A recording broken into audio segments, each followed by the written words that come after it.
Hola, hola, muy buenas noches a todos. Vamos a iniciar nuestra conferencia de formación política. Bienvenidos a esta cuarta conferencia de Comité Norte Vigilante. Somos un comité por afinidad de Movimiento Regeneración Nacional y el día de hoy tenemos un invitado muy especial. Y nos acompaña también nuestro compañero Guillermo Alarcón para acompañarnos en esta discusión. ¿Cómo están? Buenas noches. Hola, buenas noches. Muy buenas noches. Guillermo, ¿cómo te encuentras el día de hoy? Bien, muy bien, muchas gracias. Muy feliz aquí de estar con Miguel Candia y esperamos que sea una plática bastante provechosa para todos. Claro que sí. Y también tenemos a una compañera que se va a agregar al stream, que es Connie. Hola, Connie, muy buenas noches. Ya te podemos ver. Tienes tu micrófono apagado. Tienes el audio apagado, Connie. Buenas noches, ¿cómo están? Estamos muy bien, Connie. Aquí iniciando con nuestra conferencia como los lunes pasados.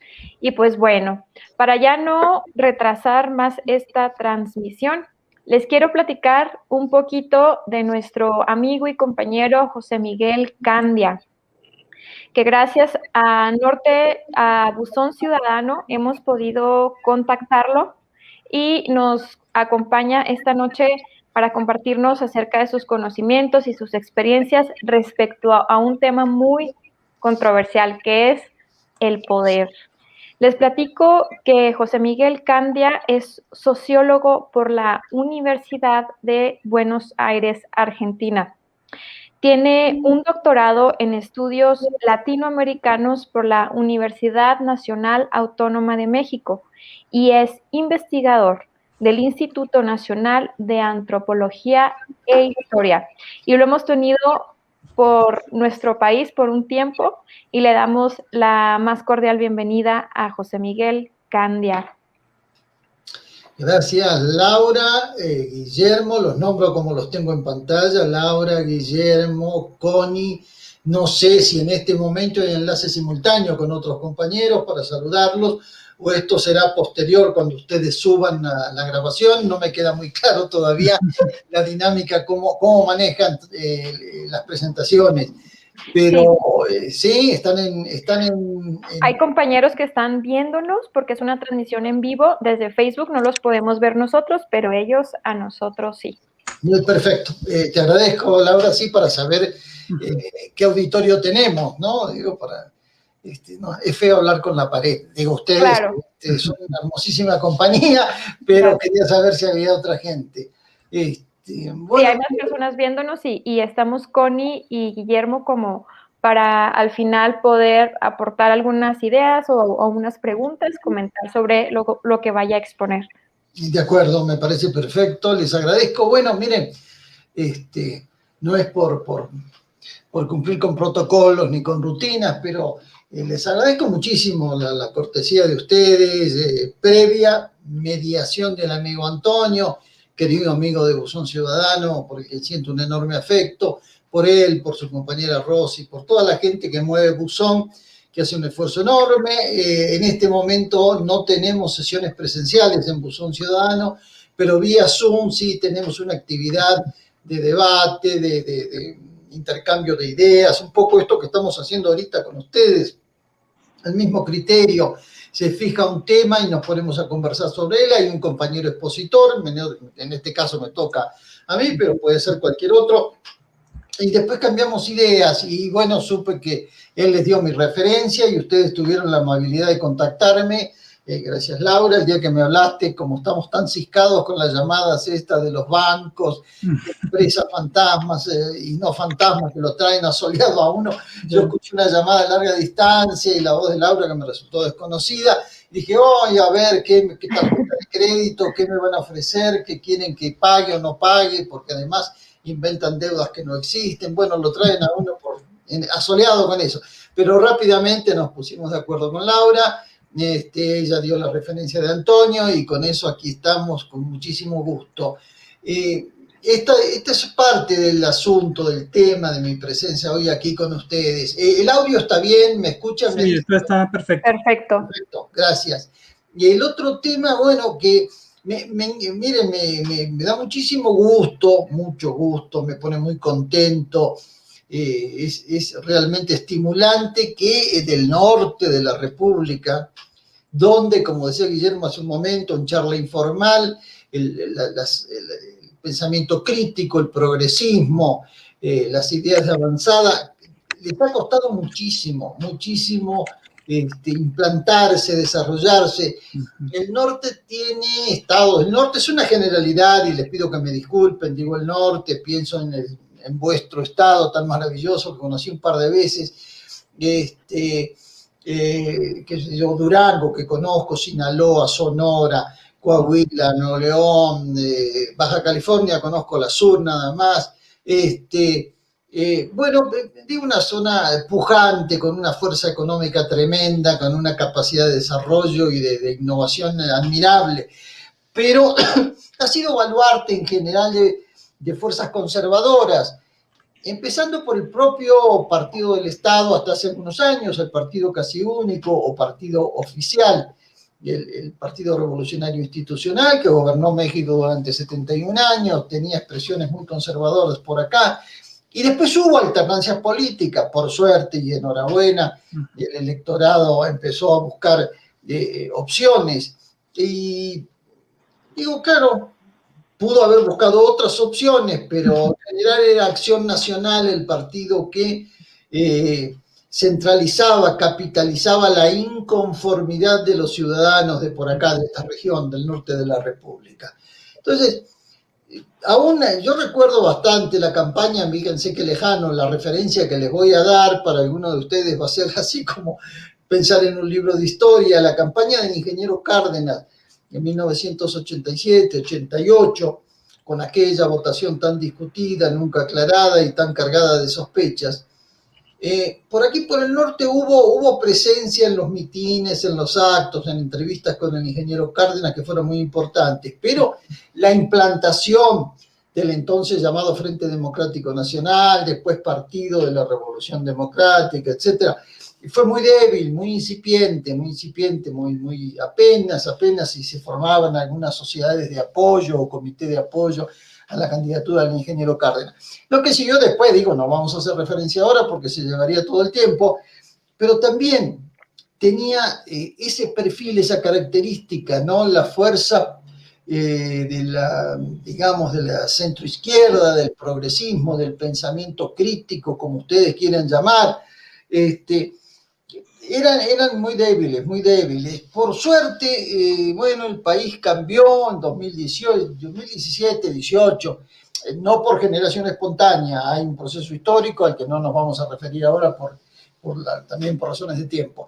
Pero bueno, 2017, 2018, con la tercer candidatura de Andrés Manuel, nuestro actual presidente, el presidente López Obrador, esto cambió un poco. Hubo una oleada de pensamiento crítico orientado hacia el voto de centro-izquierda.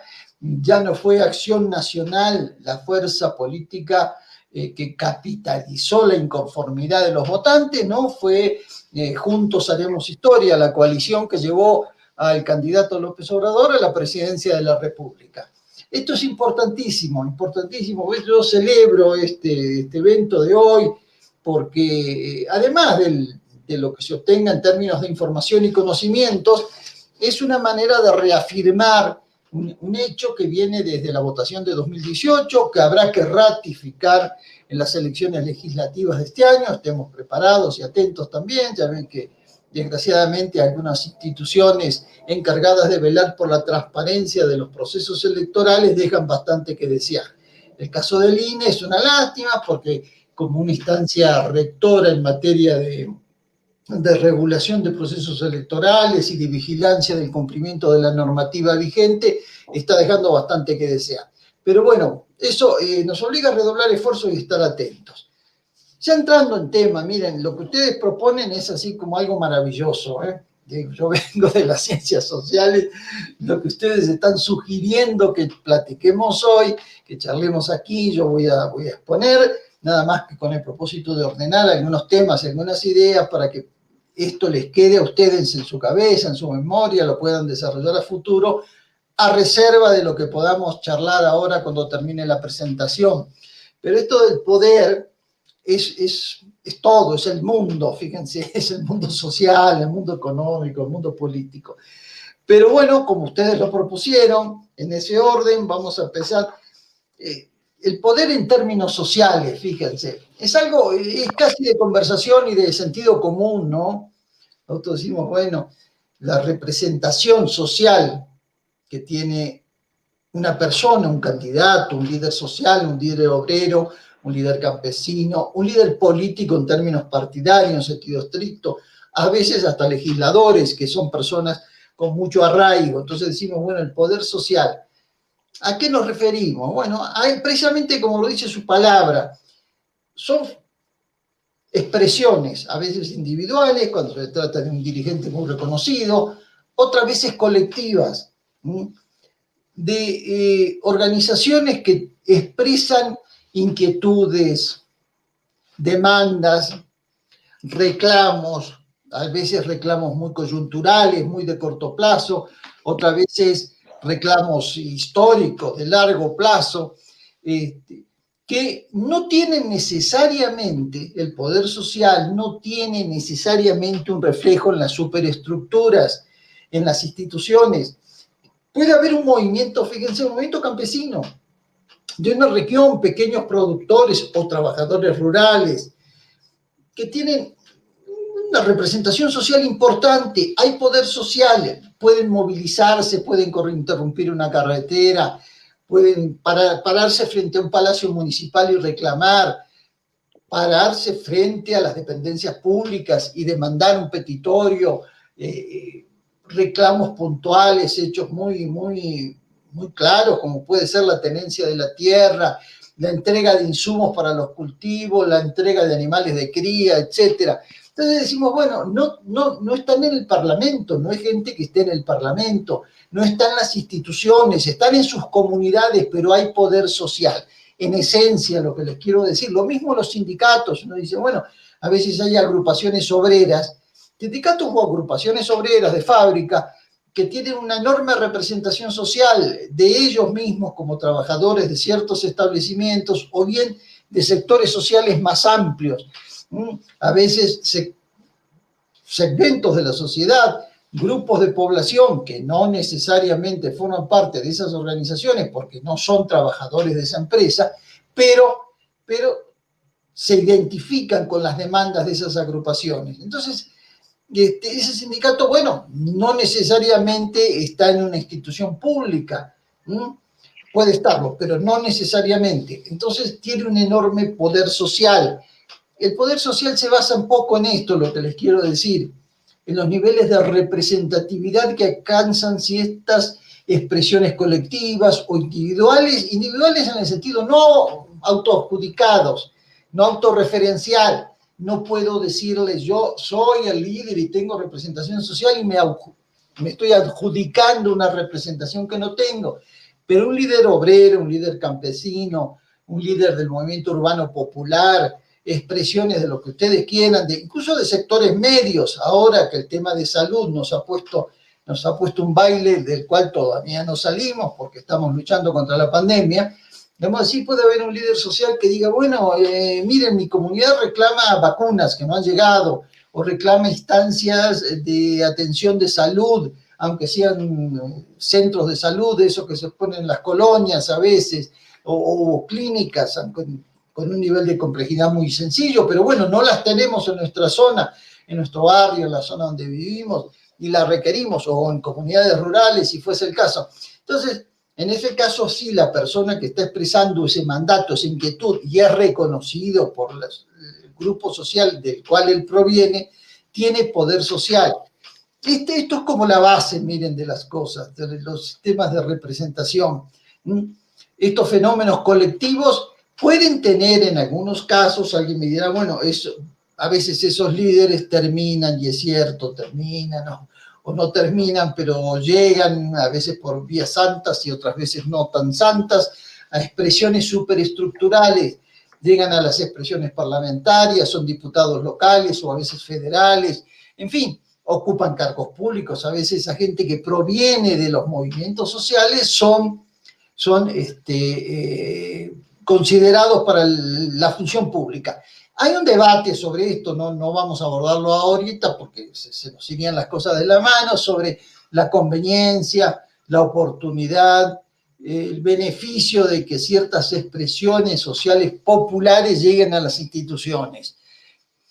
Está muy debatido esto. Ya saben que dicen, bueno, un líder social fue líder social y era honesto y era trabajador y expresaba muy bien a sus representados, pero resultó que en cuanto le dieron un cargo, agarró otra onda, tomó dinero, ahora es influyente, ahora se acomoda él, su familia, se olvidó de quienes los representábamos.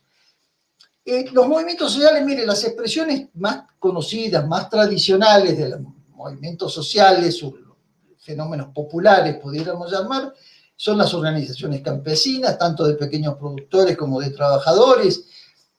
El movimiento obrero es históricamente, desde el siglo XIX, desde el ascenso del capitalismo en nuestros países, es una expresión social importantísima, porque expresa eso al sector trabajador, al sector que genera riqueza en el sector moderno de la economía, que es la industria, ahora los servicios, cada vez más importantes, ¿no? Con la revolución tecnológica, los servicios y el comercio han adquirido una dimensión tremenda, tremenda. Pero bueno, el trabajo industrial sigue siendo un eje importantísimo en esta materia, ¿no? Pero hay otras expresiones sociales, por ejemplo, lo estamos viviendo los últimos 30, 40 años de manera muy, muy fuerte, muy notoria, y enhorabuena que sea así.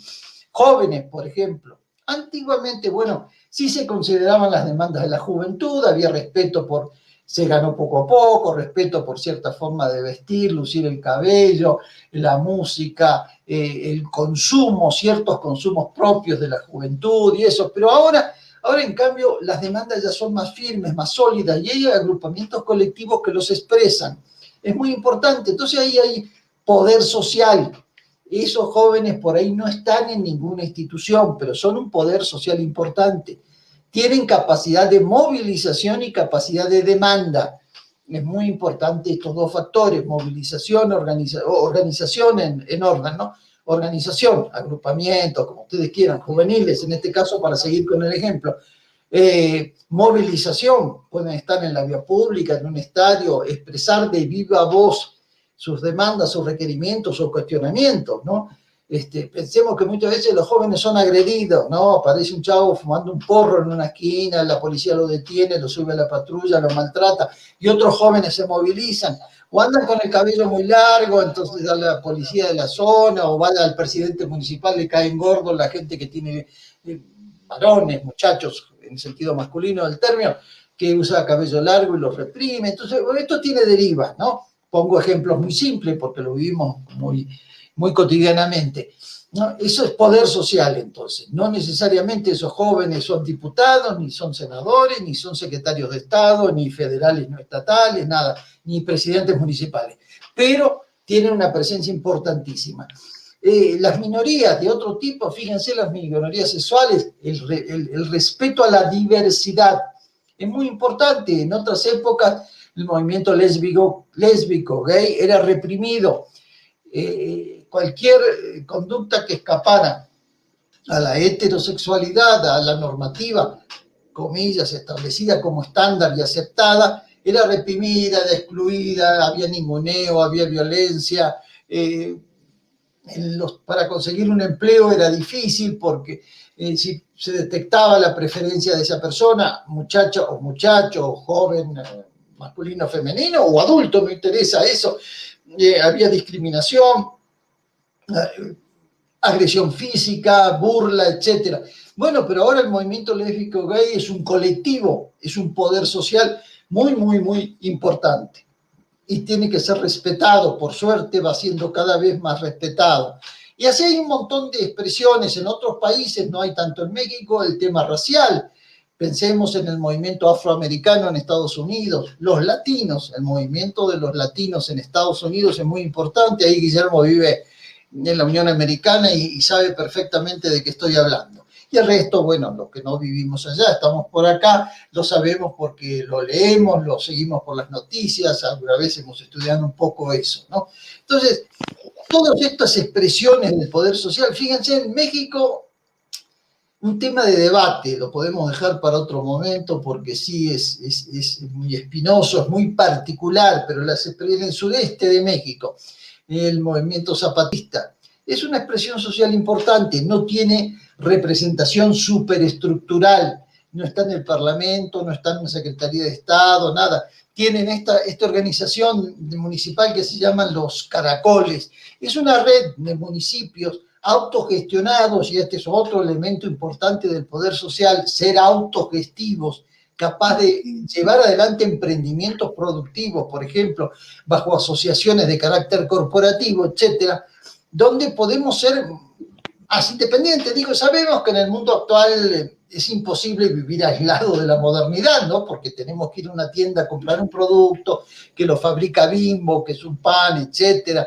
o que lo fabrica una herramienta que le hace una gran empresa, etcétera. No se trata de volver a la edad de piedra, no lo manifiesto en ese sentido, pero lo que es autogestivo, los caracoles en Chiapas, por ejemplo, es muy importante. Dejamos una observación, quiero dejar en esta materia, para que después en algún momento, por allí si hubiese oportunidad, lo conversáramos. A veces las expresiones sociales, con una visión crítica del capitalismo, de la economía mercantil, de los abusos de las grandes empresas, no tienen una relación muy armónica con las izquierdas formales, con las izquierdas que tienen expresión política formal y se presentan a elecciones, tienen diputados, etc. El presidente de la República es la expresión de un gran frente muy diverso, muy heterogéneo, y de todo eso que tanto critican algunos sectores de la política tradicional, creo que es el mayor atributo que tiene Morena, ser eso, una expresión de muchas corrientes sociales y políticas que llevaron, por suerte, esta vez no pudieron meter la mano como en 2006, o en el 88 con el ingeniero Cárdenas, o en el 2000, etc. Pudieron lograr en esta ocasión impulsar un proceso electoral masivo, multitudinario, y llevar a la presidencia de la República a su candidato. Pero a veces la relación entre esa izquierda con expresión partidaria o movimiento político, en el caso de Morena, y la izquierda social, no es del todo armoniosa. Es un tema que excede a México, lo hemos visto ahora recientemente en Ecuador, hay algunas manifestaciones de Bolivia, en Perú, allí, en Argentina, aquellos lugares donde la centroizquierda ha tenido una presencia electoral muy significativa. Sin embargo, las relaciones con los movimientos sociales no siempre son armónicas. El Partido de los Trabajadores de Lula en Brasil tiene una expresión popular importantísima, además de sindicatos, que es el movimiento de los sin tierra. Pero no siempre esa relación es armoniosa, es de compañeros, es de vamos a empujar juntos la carreta, etc. Hay demandas muy particulares que deben ser escuchadas. Tenemos que estar atentos a eso. Quería pasar ahora al otro aspecto que ustedes marcaban en la convocatoria, el tema del poder político. Mire, tradicionalmente el poder político se asocia a la ubicación que tiene una persona o un grupo de personas, un colectivo, partido, movimiento u otro tipo de organización, frentes políticos, de algún modo Morena lo es, un frente político, para determinar políticas públicas, para definir políticas públicas. Y en este caso sí es necesario que esos agrupamientos estén en puestos de decisión.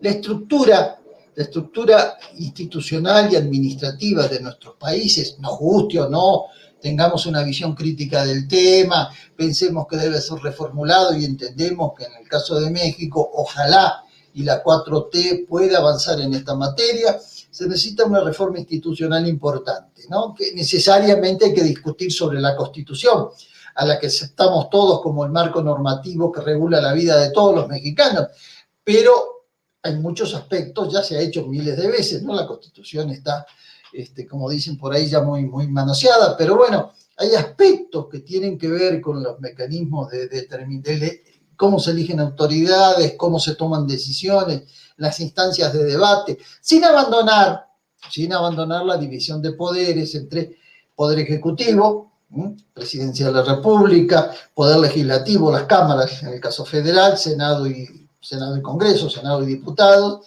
y el poder judicial. La justicia debe ser autónoma también en cuanto al manejo, al funcionamiento del poder judicial. Hay muchas cosas que deben corregirse, ¿no? Tradicionalmente el poder judicial es un poder muy conservador, tiende a consagrar a los poderes dominantes, a los poderes fácticos, a los grandes poderes económicos. Lo que hace es como perpetuar ciertas relaciones de poder, les da un marco jurídico, aunque en teoría la justicia tiene que proteger al más débil, no siempre es así. Entonces un indígena que roba un puerquito y no sabe hablar castellano, lo llevan ante la justicia, el juicio está amañado, bueno, necesariamente ni siquiera amañado, la persona no tiene quien lo defienda, él no se sabe defender, no habla bien el idioma, etcétera, y le ponen una fianza de 50.000 pesos que no tiene para pagar porque no ha visto ese dinero en su vida, y el pobre tipo termina detenido en la cárcel un montón de tiempo, nadie lo saca hasta que aparece alguien, dice, bueno, algún organismo nacional de derechos humanos, o a veces organismos internacionales de derechos humanos, dicen, a ver, ¿qué pasa con esta persona? Vamos a revisar la causa, no es posible, por un robo simple, sigue en la cárcel porque no tiene los 50.000 pesos de fianza. Este tipo de cosas, bueno, ocurren a diario, expande todos los días y lo sabemos, ¿no? Pero, como les digo, el poder político siempre se asocia al ejercicio de una función pública que permite definir políticas públicas. ¿Cómo se invierte? ¿Cómo se decide si se construye una carretera o no desde el poder político? ¿Cómo se asignan recursos a salud, ahora que estamos en crisis con pandemia, a educación, si ustedes quieren, a defensa, temas de seguridad, ante el tema de el desafío tremendo que representa para México y para toda la sociedad mexicana el crimen organizado, la defensa de recursos naturales, cómo se define, qué se hace con nuestra empresa de petróleo, Petróleos de México? Hubo que echar atrás la reforma energética de la administración anterior, porque era realmente un fraude, una forma de entregarle al gran capital privado nuestras riquezas. Pero para eso se requirió que el presidente de la República, desde el máximo cargo público del país, que es la presidencia, enviara un proyecto a las cámaras, el proyecto se discutió en las cámaras y a partir de ahí se pudo echar marcha atrás en algunas medidas leoninas que favorecían a los grandes capitales privados, en detrimento de la empresa pública de petróleo y de la propiedad colectiva. De algún modo el Estado mexicano nos representa a todos y somos todos un poquito dueños de nuestros recursos naturales, ¿no? Ahora, bueno, las vías de acceso al poder están establecidas, ¿no? México tiene un régimen de tipo electoral, se vota cada 6 años, cada 3 años para renovar poderes parlamentarios, se eligen gobernadores, se eligen diputados locales, alcaldes o presidentes municipales, diputados federales, senadores, y el propio presidente de la República. El gabinete es una atribución, la designación del gabinete es una atribución que tiene el presidente de la República, que designa a sus colaboradores. No son cargos de elección popular, pero todos los otros sí son cargos de elección popular. Entonces, necesariamente en algún momento lo que se entiende por poder político pasa por este tipo de cosas. Claro, alguien dirá, bueno, ¿qué ocurre con los grandes poderes fácticos? Vamos a hacer una referencia rápida a este tema, porque también llevaría ya un tiempo un poquito más largo de conversación. Fíjense, las grandes corporaciones económicas, ¿no? Que pensemos en aceros, en cemento, Cemex, qué sé yo, en las grandes mineras. Chihuahua tiene bastante que decir al respecto, en el norte hay muchas minas, en el centro y norte de la República hay mucha minería, las grandes mineras, las grandes empresas de comunicación, Televisa, ahora fusionada con Univisión, Azteca, Bimbo, la gran panificadora de México, ni hablar del grupo Carso, del grupo de Carlos Slim, un empresario que sobra decirlo, archiconocido en México y en el mundo. Bueno, varios, ¿no? Podemos mencionar 7, 8 grandes corporativos. Esos son poderes económicos y ese es el otro aspecto que quiero mencionar.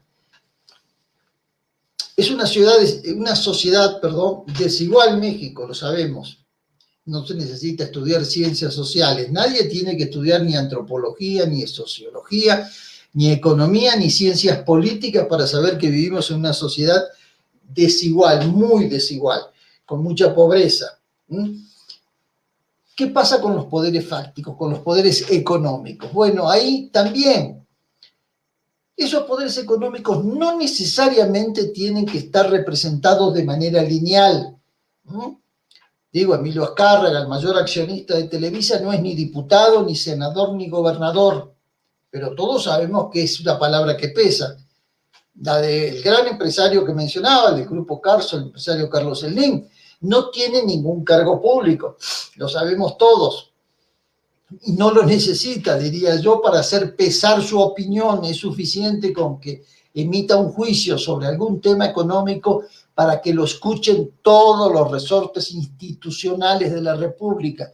Si esas grandes, o Bimbo, los Servil, Valieres, en fin, los Zambrano, etcétera, y otros que andan por ahí, algunos muy embarrados, muy embarrados con cosas que se están aclarando en la justicia. Bueno, esa gente no necesariamente tiene que tener poder público. Es suficiente con que las fuerzas políticas que tienen representación en las instancias que mencionaba, ejecutivos, estatal o federal, legislativos, locales o federales, etcétera, y hasta en el poder judicial de manera solapada, escuchen la voz que ellos levantan porque se incomodan por los impuestos. Fíjense el debate famoso que hay en México. Uno dice, bueno, pues, ¿qué sabemos de esas empresas?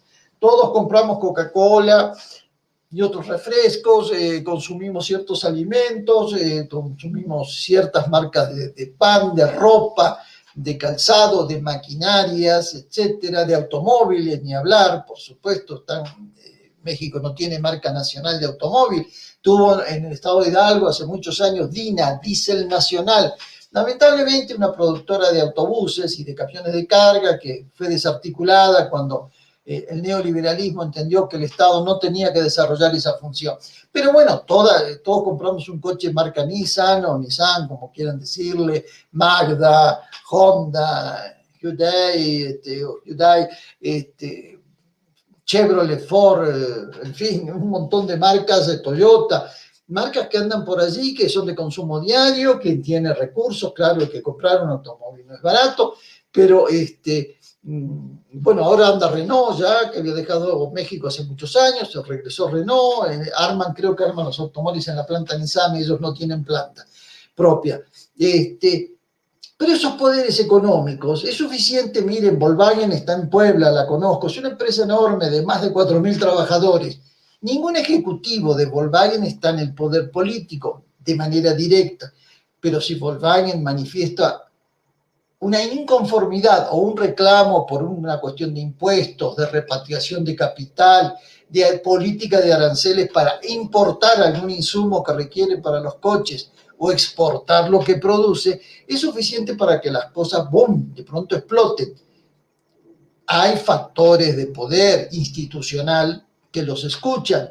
Dicen, bueno, no, cuidado, porque una gran empresa, un gran empresario, un gran corporativo, muchas veces ni siquiera es una persona, se manejan ellos con lo que se llaman los CEO, los grandes ejecutivos que filtran opiniones, ejercen esta acción que se habla tanto en Estados Unidos, el lobby, ejercen presión, son grupos, el poder económico muchas veces, más que expresarse en cuestiones partidarias, en tener el partido de los empresarios, se expresan a través de corrientes internas de las fuerzas políticas y ejercen lobby, presionan. Si hay un secretario de Estado que quiere modificar la política crediticia y ellos entienden que lo puede perjudicar, la política arancelaria que tiene que ver con la entrada y salida de productos, la política impositiva a la que son sumamente sensibles los grandes poderes. Perdón, acabo de escuchar un ruido muy fuerte por aquí cerca. Espero que no haya sido nada grave, es mi domicilio, por eso me espanté, sigo. No es necesario eso, no hace falta ese tipo de cosas, ¿no? Es suficiente con que ellos hagan llegar su opinión a los factores de poder que corresponden en el aparato institucional. A partir de ahí presionan y logran que se modifiquen ciertas políticas públicas, incluso en política sanitaria. Hay una gran batalla, mire, vamos a poner un ejemplo de ahorita, de este momento. Hay una gran batalla por la importación de vacunas. Todos sabemos que producir una vacuna no es fácil, requiere investigación, requiere preparación, un equipo enorme, muy grande de gente no solo capacitada, de gente que tenga la infraestructura. Cualquiera que haya estado alguna vez, aunque sea cercanamente a este tipo de cosas, sin que sea nuestra profesión, no es la mía, pero he podido ver en algunos casos, visité la planta Pfizer hace algunos años, y es una cosa monstruosa.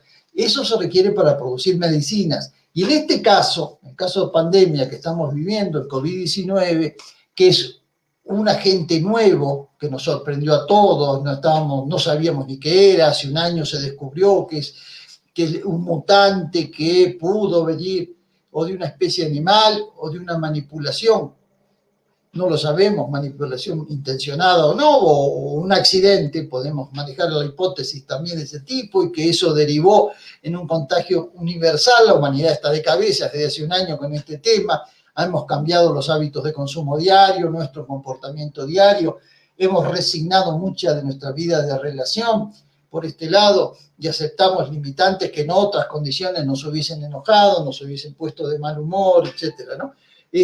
Pero bueno, en estas condiciones hay que vacunarse. ¿Y cómo obtenemos la vacuna? ¿A quién se le compra la vacuna? Miren, yo puedo contarles 1000 anécdotas de la enorme presión que están ejerciendo las grandes farmacéuticas del mundo, poderes económicos.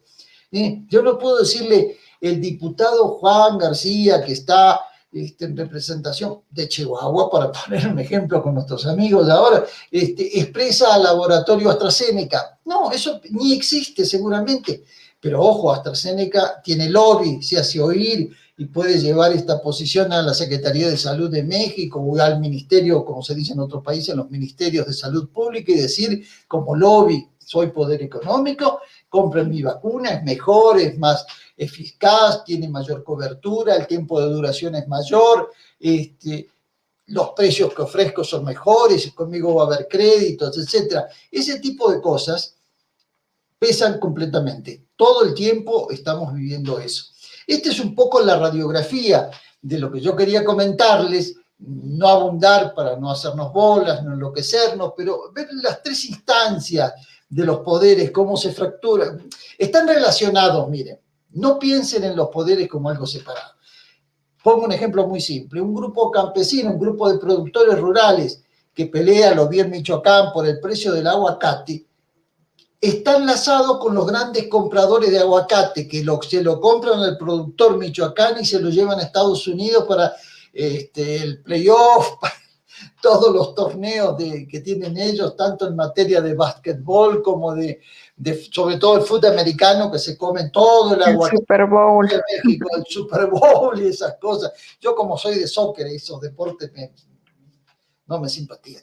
Pero bueno, digo el Super Bowl, digo, el tema de fútbol americano en Estados Unidos, ustedes lo conocen perfectamente porque se comen todo el aguacate de la República. Ahora, ¿cómo se originó? En un pequeño, el relato que estoy haciendo, y la realidad funciona bastante cerca, en un pequeño grupo de productores rurales que dijo, no, nos pagan 5 pesos el kilo y terminan vendiéndolo a $50 en Texas, ¿no? Donde lo compra Guillermo.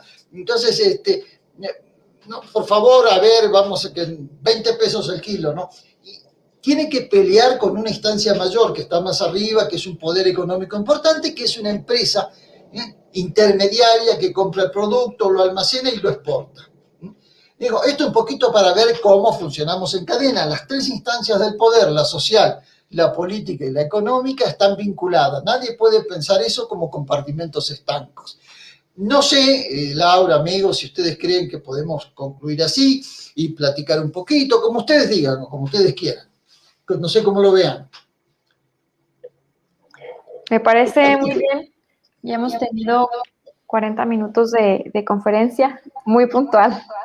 Muchas gracias, José Miguel. Pues estamos muy atentos a este tema del poder.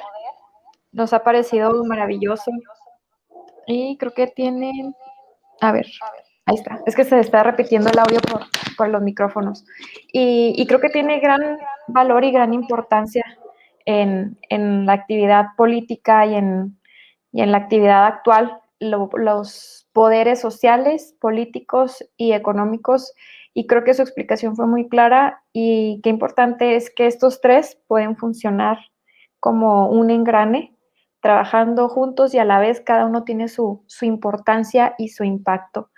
No sé, Connie o Guillermo, si quieran. Yo tengo una pregunta para José Miguel Candia.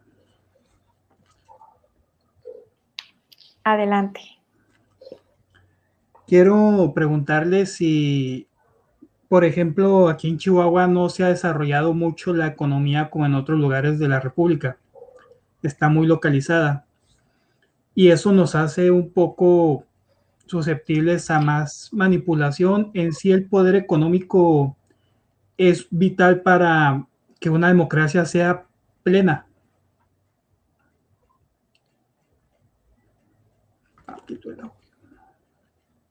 Déjenme activar. ¿No? Siguiendo el ejemplo que ponía Laura, ejemplo gráfico, están entrelazadas, tienen nivel de autonomía relativa, diría yo, con demandas particulares, ¿no? Las expresiones sociales, digamos, un gran corporativo económico no es lo mismo que el movimiento urbano popular que tengo por aquí, a pocas cuadras de este lugar donde resido, que piden agua potable, por ejemplo. No, son cosas distintas, son particularidades, pero están entrelazadas, ¿no? Porque esa demanda, yo ponía el ejemplo de los productores de aguacate y puede ser mil cosas más, ¿no? Una demanda en colonias populares que piden agua potable, luz, transporte, vivienda. Después apareció una compañía que construye las viviendas y que ganó una licitación que llamó el Estado para construir viviendas de interés social. Por ejemplo, este tipo de cosas, ¿no?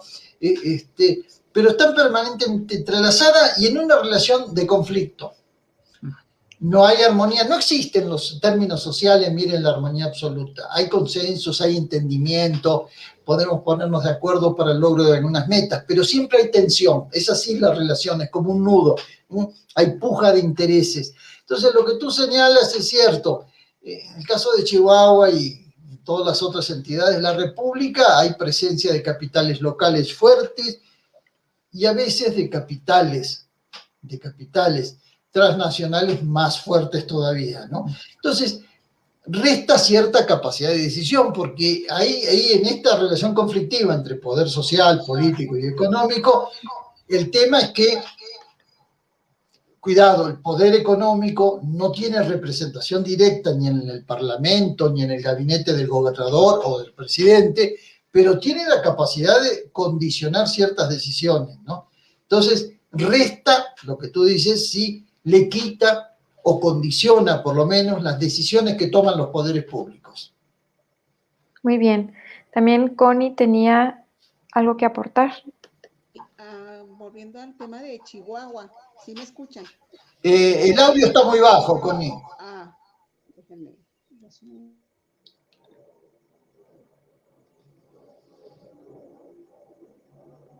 Está apagado su micrófono. Sí, está apagado el micrófono de Connie. Listo.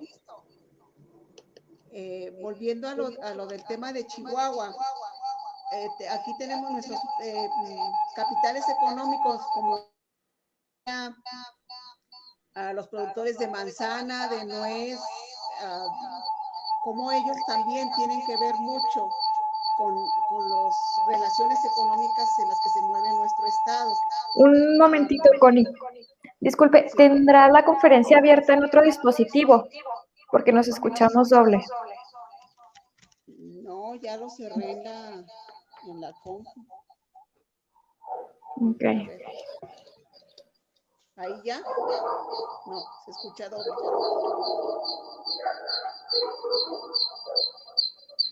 No sé si tengan unos audífonos y micrófono a la mano. No, no sé qué está pasando. Sí se escucha doble. Bueno, yo quiero concluir que estoy muy de acuerdo con lo que nos narra José Miguel sobre los tres poderes, que no se pueden desligar los tres poderes. No sé qué está pasando. Ok, igual y lo que podemos hacer es que nos escriba el comentario, Ok. Connie, y lo podemos leer. ¿Qué le parece? Sí, ahí se los escribo. Muy bien, muchas gracias. Ok. De repente podemos tener situaciones técnicas y el boom que se escuchó por su casa, yo también me quedé impresionada. Estoy sacado de onda, ¿eh? Sacado de onda. Me Sí, sorprendió totalmente. entre que un transformador y luego se escuchó Creo una que es eso. sirena. Pienso que pudo ser un transformador, ¿eh? Ok, muy bien. Bueno, pero qué bueno que todo se ve bien. Tengo otra pregunta, por ejemplo, el poder, como usted comentó, no se obtiene, se tiene que otorgar por otra instancia, uno no se puede adjudicar una posición. Nosotros en la votación, ¿qué obligación tenemos aparte de ir a votar para ejercer poder ciudadano? Mira, es importantísimo ese tema porque se discute mucho. Se dice, el régimen en el que vivimos en México y en muchos países del mundo se llama democracia representativa. No directa, representativa. Elegimos, como lo dice su nombre, representantes. Echamos el voto como ciudadanos para que alguien, a nuestro nombre, sea alcalde, sea gobernador, sea diputado, etcétera, senador, en el caso de los federales, de las autoridades federales. Pero tu pregunta es sumamente atinada porque por ley tenemos atribución hasta ahí, a expresar mediante el voto nuestra preferencia por algún candidato o partido con el cual nos sentimos más identificados. El tema es que parece que en la democracia representativa, que es una herencia de fines del siglo XVIII, después perfeccionada en el siglo XIX con la consagración de la división de poderes en ejecutivo, legislativo y judicial, etcétera. Está muy sacramentado todo esto y en general es una normativa que nadie cuestiona. Pero entendemos todos, y esta es la diferencia entre nuestra posición como fuerzas de centroizquierda, fuerzas críticas, elementos que formamos parte de ese espacio que es el progresismo, con el énfasis en la justicia social, en el crecimiento económico, en la participación popular, etc. Tenemos el deber de ser vigilantes de eso. El propio presidente, actual mandatario mexicano, el licenciado López Obrador, ha sido muy explícito en esta materia. Le ha dicho y lo hizo cuando le robaron la elección del 2006, ¿no? Aquella famosa votación extrañísima, al punto 5, que surgió en la madrugada de julio, del 6 de julio de 2006, donde nadie sabe de qué computadora salieron esos votos, pocos votos en millones de sufragios emitidos. Bueno, él mismo dijo, ciudadanos, seamos vigilantes, hubo plantones en diversas ciudades de la República, muy notorios aquí en la Ciudad de México, asambleas populares, convocatoria a la gente. Este ejercicio de participación ciudadana que excede la sola emisión o la simple, la mera emisión del sufragio, es algo que no podemos abandonar. Es muy, muy importante que lo mantengamos, que lo sostengamos, porque si somos pasivos, y es decir, si emito el voto y las consecuencias de ese voto no se respetan, si ganó el candidato al que votamos mayoritariamente, pero no se lo reconoce como tal, mal me puedo quedar en mi casa de brazos cruzados a ver las noticias, ¿no? Tenemos que expresar eso de alguna manera. Hay canales de participación, la presencia callejera muy cuestionada porque es cierto, se corta el tránsito, se molesta a otra gente, un montón de cosas, ¿no? Pasa eso, pero pero es importante que ese ejercicio de participación ciudadana, la marcha callejera, a veces cortando vías de comunicación, ni modo, no es lo que más no le gusta a la gente, pero a veces es necesario. En el caso de los sindicatos, de las organizaciones obreras, o que están organizaciones en general vinculadas a la producción, la huelga, que está considerada por ley, recuerden, la huelga es una herramienta de lucha y movilización ciudadana. En calidad de obreros, cuando demandamos, por ejemplo, un incremento de salario o una prestación, etcétera, seguridad social o lo que fuere, pero son formas de participación ciudadana. En síntesis, atendiendo a tu pregunta, no podemos quedarnos nada más en la emisión del voto. Tenemos que defender el voto y nuestros derechos ciudadanos. Muy bien, muchas gracias por su... No, a ti, Guillermo. Si alguno de los compañeros que nos está viendo la transmisión en vivo quisiera hacer algún comentario o alguna pregunta, es el momento para hacerlo porque estamos por terminar esta transmisión. Y aquí comenta Elia Velasco, dice, soy seguidora de AMLO desde hace más de 40 años. Él no ha cambiado de ideales, el problema son los que lo rodean. Yo sufro de ver cómo está México. Me duele que ahorita mucha gente no quiera votar por la imposición de candidatos. Bueno, así es de difícil este tema, fíjense, que bueno, la pregunta es muy gráfica, nos pasa a todos. Yo en lo personal, bueno, ejerzo mis derechos ciudadanos aquí en la Ciudad de México, en la capital de la República, y tengo casi las mismas observaciones que está haciendo la compañera, pero diría, y no es por dar una respuesta fácil, pero diría que la política la hacen los seres humanos, hombres y mujeres, de carne y hueso.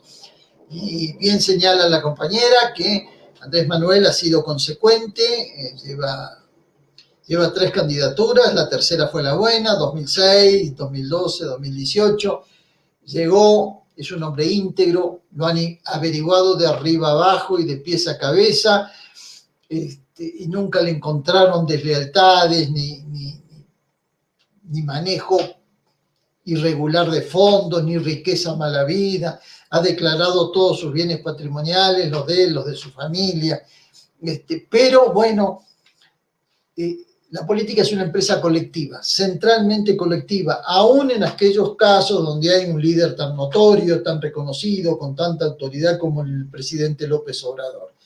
Y no siempre la gente que nos rodea, nuestros colaboradores, son los mejores. También tarea pendiente para todos. En eso y en lo que decía la compañera al final de su pregunta, de su comentario, la elección de candidatos, hay que estar buzos muy atentos porque no siempre se promueve a los mejores, a los más comprometidos, a los más capaces, a los más luchadores. Estar atento en eso. Mucho más no se puede decir, la política la hacemos entre todos, ¿no? Es una tarea colectiva. Así es. Muy bien, y aquí nos comenta Francisco Portillo, solo un comentario, definir los poderes ha sido muy útil porque nos ubica en la correlación de fuerzas. Muy bien, gracias, Francisco. También tenemos a Oscar Ruiz. Saludos cordiales desde Tomochi Guerrero, Chihuahua. Es un área de producción manzanera aquí en el estado. Yo opino lo mismo que la opinión anterior referente a la imposición de candidatos externos e incluso los que estuvieron en contra de la 4T. Bueno, muy bien, gracias por sus comentarios.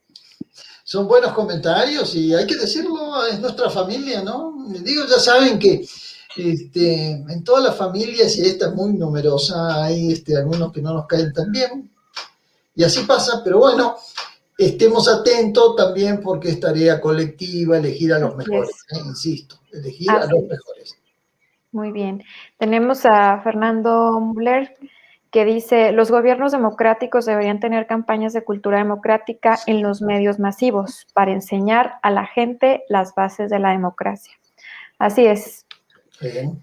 La formación política, cívica, etcétera, tiene que estar constante y precisamente es el objetivo de Norte Vigilante con estas pláticas, el procurar una formación que a veces no tuvimos la oportunidad de tenerla en la primaria, en la secundaria o en nuestras carreras, y nunca es tarde para formarnos políticamente hablando.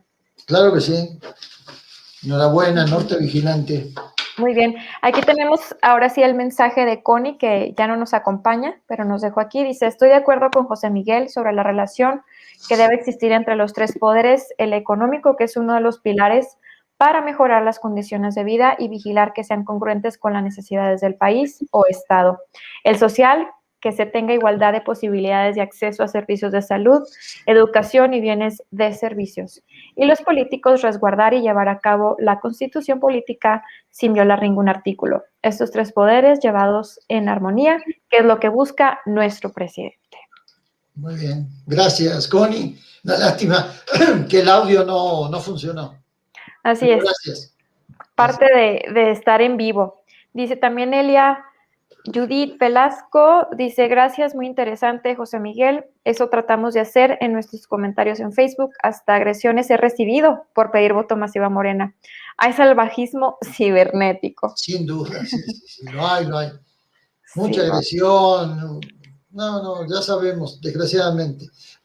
Grandes poderes que fueron desplazados por el triunfo de Morena, ahorita se dedican a hostigar, a desestabilizar, a hacer campañas de memes y rumores malintencionados, pero Así tenemos que estar preparados también con eso, ¿eh? Así es, sabíamos que esto iba a pasar y que había gente que iba a perder privilegios, Exactamente. porque eso eran privilegios, no eran derechos, y ahora están enojados por lo mismo, pero pues es parte de buscar una igualdad, ¿verdad? Muy bien. Exactamente. Muy bien, ¿algún otro comentario, Guillermo? Otro comentario, tengo una última pregunta para usted, José Miguel. Con el paso de los años en México se trató de ir quitándole poder a la ciudadanía. ¿Afirmas o preguntas, Guillermo? Pregunto si... Mira, es un tema también interesante. Hay alguna gente, sobre todo de las ciencias políticas, que señala eso que estás mencionando tú, que la democracia representativa, la que vivimos actualmente, está tan controlada, tan condicionada por los poderes fácticos, que la capacidad resolutiva del ciudadano a través del voto y de algunas otras formas de participación, recordemos que no solo me refiero a la movilización callejera, hay consejos ciudadanos, consejos mixtos, donde a veces, por afuera de los parlamentos, digo, empresarios, trabajadores, etcétera, productores de diversos grupos, participan y dan su opinión para el dictamen de ciertas políticas públicas.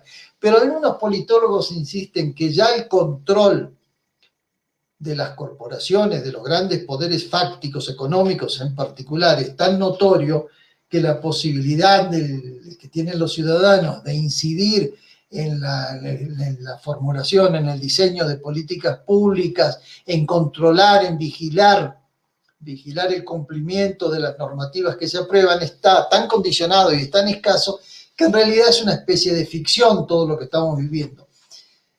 Mira, es muy pesimista esta lectura, en parte es cierto, el control de los grandes poderes económicos es abrumador por momentos, pero le apostamos, nosotros por eso apoyamos el movimiento social del voto de 2018 y sostenemos este gobierno porque entendemos que es la expresión de amplias mayorías de la sociedad mexicana. Si le hacemos una apuesta a la capacidad de la sociedad de generar alternativas, tenemos que ser, frente a esos poderes fácticos, medianamente optimistas. Digo, nadie llama aquí a Disneylandia, a la fabricación de un mundo ideal, para nada, pero podemos pensar que frente a esos grandes poderes económicos, el ciudadano, el movimiento social, que ahora sí, los poderes sociales en el mejor sentido de la palabra, tienen capacidad para generar alternativas, Vamos por ese camino. De lo contrario, si siguiéramos a pie juntillas ciertas lecturas pesimistas de que en realidad votamos o participamos un poco en un mundo que está todo resuelto, pues bueno, nos quedaríamos a ver la tele en casa, a jugar con Nintendo y con la computadora, no haríamos otra cosa. Pero no hacemos eso, somos activos, estamos tenemos convicciones, tenemos principios y buscamos horizontes alentadores, alcanzables, no utopías muy, muy lejanas, no, pero horizontes alcanzables sí los tenemos. Muy bien, muchas gracias. A ustedes, Guillermo, Laura, qué amables. Norte Vigilante, los felicito, otra vez. Muchísimas gracias. Y por último también comentó Connie, dice, muy enriquecedora la conferencia de José Miguel. Los poderes fácticos, algunos de ellos se quedaron mal acostumbrados a no pagar impuestos, sin llevar a cabo el cumplimiento de ofrecer a sus trabajadores mejores salarios y escalafones. Muchos optaron por el outsourcing, beneficio único para las empresas. Se está regulando y es lo que... Está regulando el outsourcing. Si aprueba, aparece la semana que viene en el Senado. Así es. Estamos muy contentos por ello. Claro que sí. Muy bien, pues creo que aquí ya culmina esta tan buena conferencia que José Miguel Candia nos ha dado esta noche aquí a los ciudadanos del estado de Chihuahua, que habían de diferentes partes del estado. Chihuahua es un estado muy grande y había gente de la frontera, hay gente de la frontera aquí de Ciudad Juárez, gente de la sierra y gente también de la capital, de los que sabemos, porque hay muchos que se conectaron y todavía no nos dijeron de dónde son, pero por lo pronto hay representaciones en diferentes partes del estado viendo y capacitándose políticamente. José Miguel, te agradecemos muchísimo este tiempo y esta charla tan amena y tan entendible. Y pues eres bienvenido a Chihuahua cuando gustes, te recibimos con una carnita asada, unas quesadillas. Por favor, no me provoquen, no me provoquen. Eres bienvenido. Qué amables, un gusto conocerlos a ustedes. Viva Norte Vigilante y sigan con esta chamba, con esta tarea. Es trabajo de hormiga, miren. No me voy a poner aquí yo a hacer historias personales, pero bueno, llevo camino andado en esta materia. En varios lugares de América, diría que no es vanidad, simplemente es un pequeñito ejemplo que les digo. Me ha tocado vivir otras realidades muy difíciles también, pero en esto estamos, somos soldados de esta causa, luchamos por la justicia, por la igualdad, por un México mejor, una sociedad que sea más vivible para todos, ¿no? Entonces eso no debemos renunciar a eso, eso. Si quitamos eso de nuestras vidas, pues entonces créanme en serio que me dedico, vaya a saber a qué, no sé qué haría de mi vida y seguramente a ustedes les pasaría lo mismo. Entonces, bueno, un gusto conocerlos, no los conocía, Guillermo, Laura, Connie, y los que están viéndonos, por favor, les mando un saludo afectuoso desde la Ciudad de México, Y atenti que se vienen elecciones, por favor. Estamos muy atentos. El ojo abierto, un ojo al gato y otro al garabato. Así es. Y aquí Fernando Miller, para finalizar, dice, voy Morena 100%. Muy bien. Ok, Fernando. Guillermo, ¿ibas a comentar? No, sería todo. Muchas gracias a José Miguel por su plática y nos sirvió bastante aquí en el norte del país. A ustedes. Abrazo. Abrazos, hasta luego. No podemos darnos la mano así nada más. Muy bien. Buenas noches, José Miguel. Buenas noches, gracias a todos. Muy bien, amigos, pues hemos concluido la plática del día de hoy. Les agradecemos a los que se conectaron. El próximo lunes tenemos otra conferencia. Les vamos a publicar en la página el título y el nombre del conferencista. Que tengan muy buenas noches.